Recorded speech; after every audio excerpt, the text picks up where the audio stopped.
ভাইরা আমার,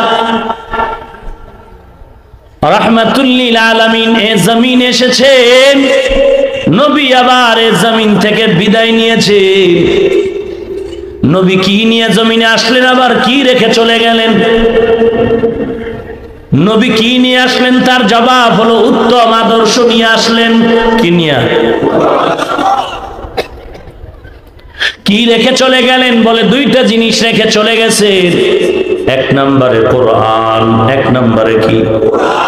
দুই নম্বরে সুন্নাত। দুই নম্বরে যারা হাদিস বলছেন, রুমাল থাকলে কানের গোড়ায় রুমাল দিয়ে ঢাকিয়া একা একা কানে ধরে তওবা করবেন, কেউ যেন টের না পায়, এবং ওয়াদা করবেন জীবনে আর হাদিস বলবেন না।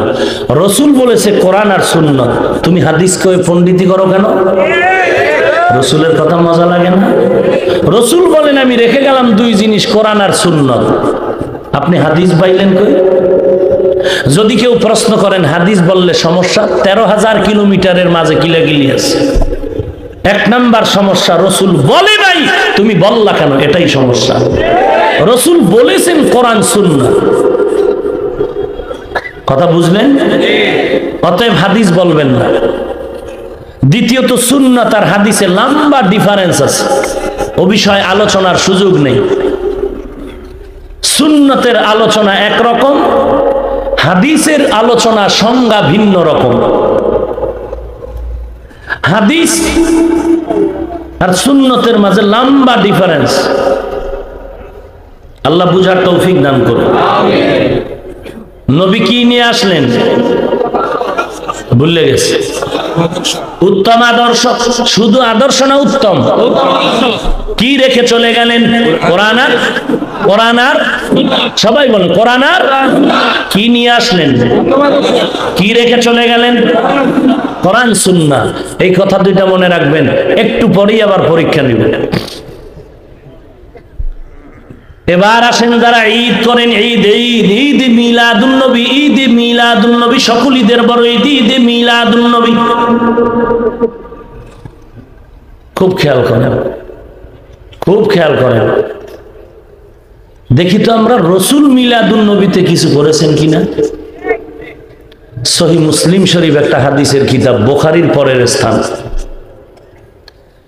এই হাদিসের মধ্যে আল্লাহর নবী মুসলিম শরীফের এক হাদিসে বর্ণনা করেছেন, আন আবি কাতাদা রাদিয়াল্লাহু তাআলা আনহু قال سئل رسول الله صلى الله عليه وآله وسلم عن صوم الاثنين فقال رسول الله صلى الله عليه وآله وسلم فيه ولدت وفيه أنزل علي أو كما قال النبي عليه الصلاة والسلام رواه مسلم ومشكات।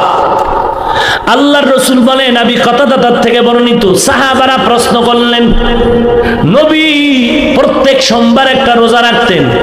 মুসলিম শরীফের হাদিস। নবী সোমবার কি রাখতেন?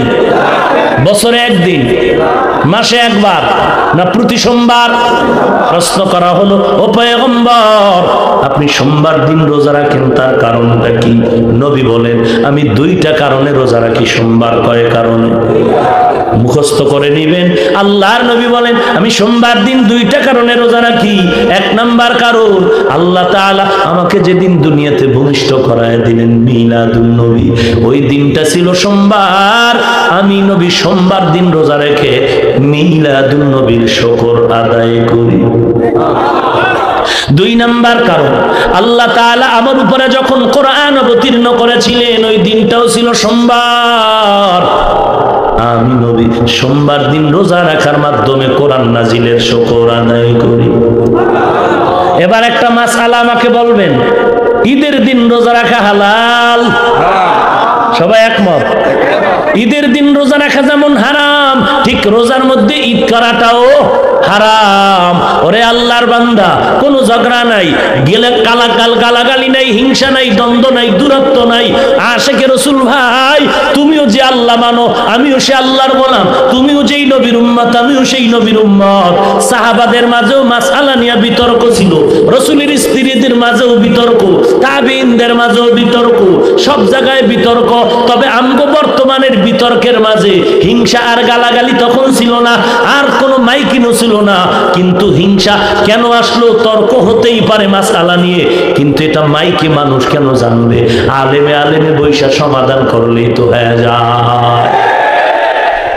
আমি তোমাকে একটা গালিও দিচ্ছি না, কত ভাবে বুঝায় প্রশ্ন করি, ওরে আশিকে রাসূল ভাই, তোমরা যারা মিলাদুন নবীর ঈদ করো রে বাবা, একটু আমাকে প্রশ্নের জবাব দাও। তোমার ঈদ করাটা সঠিক সঠিক সঠিক যদি বলো হ্যাঁ হ্যাঁ হ্যাঁ, তাহলে মুসলিম শরীফের হাদিস থেকে কি পাইলাম? মিলাদুন নবীতে রোজা রেখেছেন আমার নবী, তাহলে সেটা কি বেঠিক হয়ে যাবে? কারণ ঈদের দিন রোজা রাখা ঠিক না। যদি তোমার ঈদ সঠিক হয়, মিলাদুন নবী উপলক্ষে নবীর রোজা রাখা ঠিক হয়ে যাবে।